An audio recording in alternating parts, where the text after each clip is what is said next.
Querem, na verdade, acabar com as rádios comunitárias, mas deixarei lembrado aqui nesta tribuna. Bate a cara, libertas carior, veritas caríssimo. Como diz Horácio, a pátria é cara, a liberdade é mais cara, a verdade é caríssima.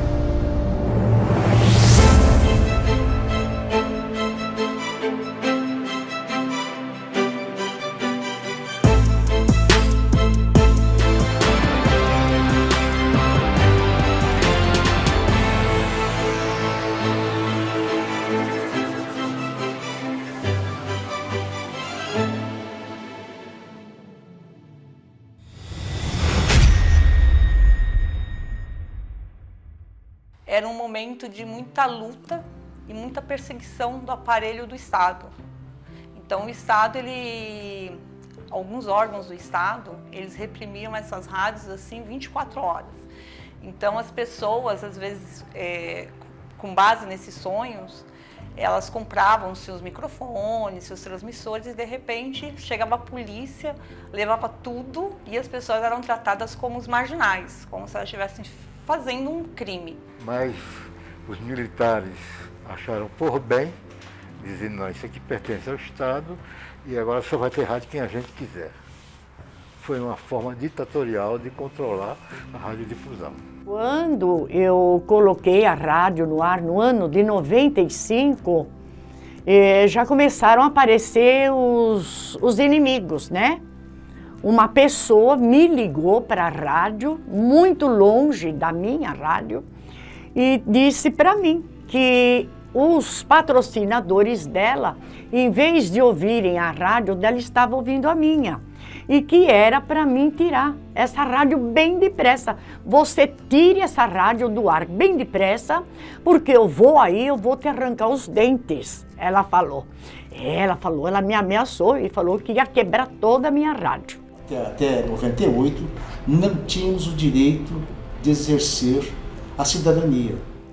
Então, se a gente pegar a história mesmo da radiodifusão, a gente vai lembrar que ela nasce livre, porque é uma frequência, você usa um dispositivo, uma tecnologia que é radiofrequência. Ela nasce livre aqui no Brasil e no mundo, e depois o Estado vem regulamentar.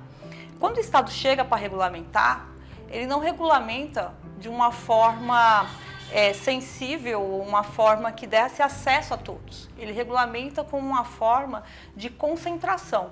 Em alguns lugares de concentração na mão do próprio Estado, como aqui no Brasil, e outros também, como no Brasil, distribuindo para os amigos. Tinha a bênção da ditadura, mas era um movimento de corrupção. Você punha a rádio que você queria no ar, e o cara chegava, você vai me pagar R$3.000, senão eu fecho. Eu sou inspetor de polícia, se você não pagar R$3.000 por mês, eu fecho. A polícia começou a fazer a perseguição das rádios. 8 vezes chegaram aqui, pegava todas as nossas coisas, punham dentro do carro, e eu junto, e lá íamos nós, tudo, para a Polícia Federal. Eu fiquei da casa já lá na Polícia Federal. A doutora Marilene sempre me dando apoio, né? Eles levavam tudo embora, que a gente tinha adquirido com tanto sacrifício. Imagina ladrões entrarem na sua casa e levar tudo. Televisão, o teu carrinho, tudo que você comprou com sacrifício, e levar embora. Nós começamos umas 8 vezes do nada. A Polícia Federal, naquela época, era manipulada para tentar prejudicar, intimidar, abrir inquérito contra as rádios comunitárias. Eu me lembro, que a Mariana deve lembrar também, de um delegado japonês que veio do Acre fazer uma operação aqui em São Paulo, e nós fomos tentar falar com ele não quis conversa. Ele desligou o telefone da rádio para que eu pudesse fazer qualquer contato, mas ele deu um azar. Nós encontramos ele na porta da Polícia Federal. Ô, japonês, vem cá e fala comigo agora, seu safado, sem vergonha. E ele, correu. A distribuição era assim, era o empresário que era amigo do governo, era o deputado que estava dentro, então a gente não tinha critério de distribuição. E assim foi. Então, esse era o cenário da radiodifusão da radiodifusão no Brasil quando as rádios comunitárias surgem. E outro cenário de fundo, né? Era um cenário de reabertura política. 8 famílias que dominam a comunicação. As 8 famílias dominam. Eu estou repetindo assim para dar ênfase mesmo. 8 famílias dominam a comunicação. É que para furar essa bolha, ninguém consegue. Quando chega a abertura política, existe um grupo de pessoas que querem mudar essa realidade, né? A comunicação não tem dono. A comunicação social, menos ainda. Não é nem do Estado, não é de ninguém, é de todos.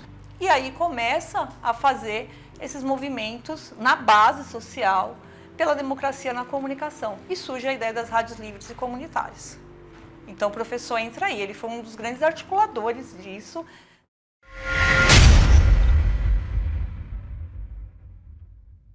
Eu sei que o Fórum naquela época tinha um projeto que virou depois a Lei 9.912 de regulamentação das rádios comunitárias. E tinha assembleias, o Fórum fazia assembleia, naquela época uma época de muita assembleia. A gente fazia assembleia semanais com 100, 200, 300 pessoas, lotava o Salão Nobre da Câmara Municipal, às vezes chegava a bater 1.000 pessoas ali. Então a gente tinha uma época de muita assembleia, muita reunião, muita assim pela regulamentação das rádios comunitárias. E aí o Arnaldo, numa dessas, visitando algumas rádios, visitando comunidades, conheceu uma rádio que me parece que pegou um folheto lá. Eu tive a sorte de estar presente quando o Arnaldo Faria de Sá, na década de 90, ele tomou conhecimento do que era a rádio comunitária. Nós estávamos numa agenda na cidade Ademar e a agenda não tinha nada a ver com rádio comunitária, mas a liderança local falou para o deputado, olha, eu criei uma rádio comunitária que chama Rádio Triunfo. E o Arnaldo se assustou, né? Ele passou um panfleto do Fórum Democracia na Comunicação, do professor Rocha, e aí ele leu atentamente aquilo lá, e aí olhou para mim e falou assim, eu vou entrar nessa briga porque é a evolução da comunicação para essas comunidades. E a partir daí foi aquela parceria que deu certo entre professor Rocha e Arnaldo Faria de Sá, né? E tinha um ministro chamado Sérgio Mota, que inventou de criar um decreto liderando as rádios. Né? Aí nós fizemos um encontro de 3 dias na Câmara Municipal de São Paulo e fizemos uma minuta para esse decreto. Para ser uma vitória do movimento e não uma vitória do ministro Sérgio Mota. Alguém de rádio da região do Jabaquara pegou a minuta do projeto que a gente fez, voltou artigo por artigo lá na Câmara Municipal, voltou, quer dizer, em Assembleia, pegou a minuta e levou para o Arnaldo. Isso era um sábado. Na segunda-feira o telefone toca, professor, tem um deputado aí que quer falar com o senhor, um deputado federal. Quem é? Olha, eu não conheço, parece que é Arnaldo não sei de que. Tá bom. Alô, pois não. Aí o professor Rocha o senhor não me conhece, meu nome é Arnaldo Faria de Sá. Eu acabo de apresentar na mesa da Câmara dos Deputados um projeto de lei com a sua minuta para liberar a rádio comunitária no Brasil. E aí eu conheci o professor Rocha, um homem, um batalhador, um herói, eu chamo ele de Moisés, porque ele tem rádio nas veias, né? Ele se dedicou muito de corpo e alma, ele tinha assim uma secura muito grande para defender, para criar leis. E aí conheci ele assim. E foi desenvolvendo, as coisas foram se desenvolvendo e ele fez tudo aquilo que ele, a sabedoria, o limite dele pôde fazer. Até que chegou uma hora que precisou de outras pessoas, no caso, trabalhar com as leis. Ele não podia fazer isso, mas Deus, que estava no meu controle, já trazia as pessoas para estarem ajudando nesta obra gigantesca. E o professor Rocha, aqui nesse escritório que a gente está hoje há 35 anos, começou essa luta, fez todo o esboço da lei, reuniu toda a comunidade das rádios comunitárias para ouvir, para ele poder entender o que realmente era uma rádio comunitária, para ele poder brigar lá no Congresso. Continuaremos lutando aqui desta tribuna em defesa das rádios comunitárias. É difícil você falar do Arnaldo e não falar do Rocha. Falar do Rocha, falar do Arnaldo. Os dois eram muito juntos na questão das rádios comunitárias e ideológicas. E havia um respeito muito grande de um para com o outro. Essa parceria contou com a força de liderança do professor Rocha, que ele convocava todas as assembleias de rádios comunitárias, aquilo fervia de gente. E, por outro lado, se juntou com a força política de Arnaldo Faria de Sá, que sempre foi muito destemido, que era chamado de galinha de briga. Então, foi uma dupla perfeita, entendeu? Foi uma dupla de valentes.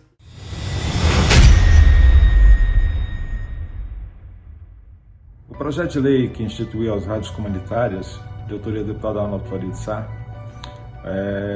ele teve aqui no Congresso Nacional uma tramitação assim que o Arnaldo sempre procurou alcançar o mais rápido possível seu objetivo. Muitas reuniões foram feitas aqui no Congresso, nas comissões, em gabinetes parlamentares, para que a lei andasse para frente e que assim a gente conseguisse aprovar a lei da radiodifusão comunitária. Eu lembro muito bem que o professor Rocha, o líder das rádios comunitárias, o Fórum Democracia na Comunicação, como assim era chamado, sempre teve reuniões aqui no Congresso, em várias lideranças, para que fosse aprovado de imediato a lei da radiodifusão comunitária. Arnaldo Faria de Sá, ele era a bandeira, ele era a ponta de lança dessa proposta em defesa das rádios comunitárias. Quando eu cheguei no fórum, o projeto estava tramitando no Congresso Nacional, ainda na Câmara dos Deputados. Então a gente fazia caravanas praticamente sempre em Brasília pedindo a regulamentação. Nós lotamos 8 ônibus. O povo viajou a noite inteira para ir lá para Brasília. E o que eu acho foi assim uma caravana, né? Ali o Arnaldo, ele estava sendo assim como Davi, estava conduzindo aquele povo. Coitado, eu creio que naquela época nem ele sabia a extensão da briga que ia ter. Quando o povo chegou lá em Brasília, toparam com um exército de demônios ali dentro que queriam já barrar. Pessoas lá dentro do Ministério, que também tinham rádios oficiais, quiseram barrar. Ele, o professor Rocha, sabe o quanto foi difícil lutar com as grandes redes de comunicação no país. A pessoa ganhava uma concessão do Estado para rádio e TV sem concorrência nenhuma. Ninguém sabia como funcionava. Simplesmente a pessoa ia lá, conversava com o ministro, com um amigo e saía com a rádio, num balcão. Então, assim, o sistema de rádio e TV no Brasil foi feito dessa forma. E essas pessoas se sentiram ameaçadas e falaram não. E essas pessoas estavam no ministério. Elas mandavam ali, elas davam as cartas. Donos de rádio e TV, deputados que tinham muitos são donos de rádio e TV. Na época a lei não proibia. Então, o que a gente tinha de deputado, que era dono de rádio e TV local, essas forças se manifestavam 24 horas para não aprovação da lei. Quantas vezes a Polícia Federal bateu às nossas portas? Quem é que socorria a gente? Arnaldo Faria de Sá. Mostra qual é a intenção do governo federal através do Ministério das Comunicações. Impedir esta grande comunicação, a comunicação das rádios comunitárias. Mas nós continuaremos lutando. O professor Rocha, quando ele me via em meio aos fogos cruzados, né? Ele dizia, a porta que Deus abre, o homem não fecha. Eram forças muito poderosas. Primeiro, era uma campanha difamatória violenta da Aberte, que fazia pressão lá na Câmara Federal para que não fosse aprovada. Depois tinha a perseguição da Polícia Federal, que também não queria que fosse aprovado. E tinha o Ministério da Aeronáutica, quer dizer, eram forças muito poderosas. O Arnaldo teve uma época que ele acabou sendo proibido de falar em todo o sistema de rádio e TV, principalmente de rádio. O Arnaldo era radialista, né? Ele é um radialista, advogado, então ele era um homem do rádio, ele era um homem apaixonado pelo rádio também.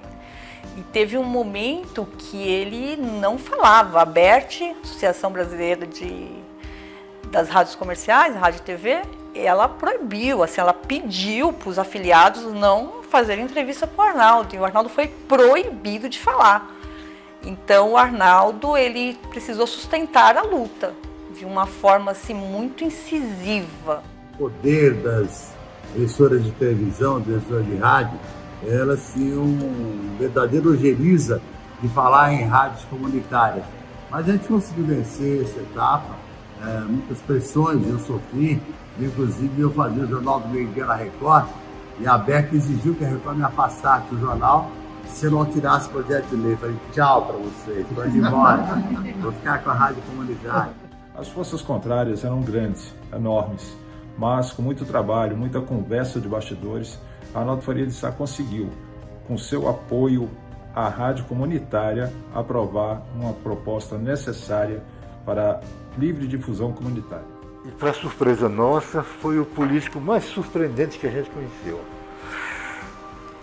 O Arnaldo Faria de Sá nunca negou o movimento, nunca teve medo de militar ou de coronel político, sempre foi fiel e levou a luta até o fim, até morrer.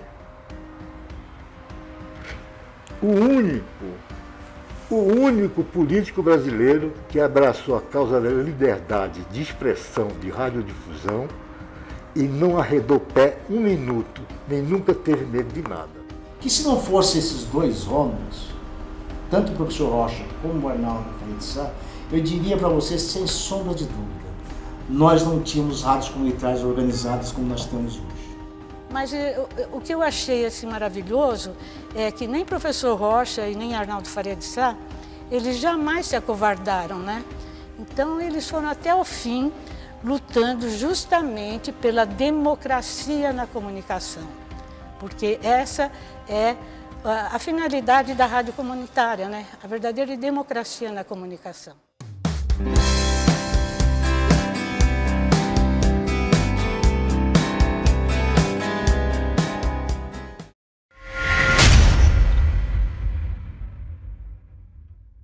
Se eu fosse definir o deputado Arnaldo Faria de Sá em uma palavra, seria lealdade. Porque o Arnaldo, como a doutora Marilene frisou, se caracterizava por sua extrema lealdade. Guerreiro. Um herói. Podia citar outro? Homem guerreiro, valente, amoroso, perseverança e ética. Isso eu acho que sempre norteou a carreira do Arnaldo. Acho que trabalho. Eu acho que trabalho era o nome que a gente poderia definir o Arnaldo. Ele era um cara muito sensível e muito sério naquilo que fazia, nas suas convicções. Ele era a peça do dominó que Deus precisava. É isso. Palmas para o Arnaldo.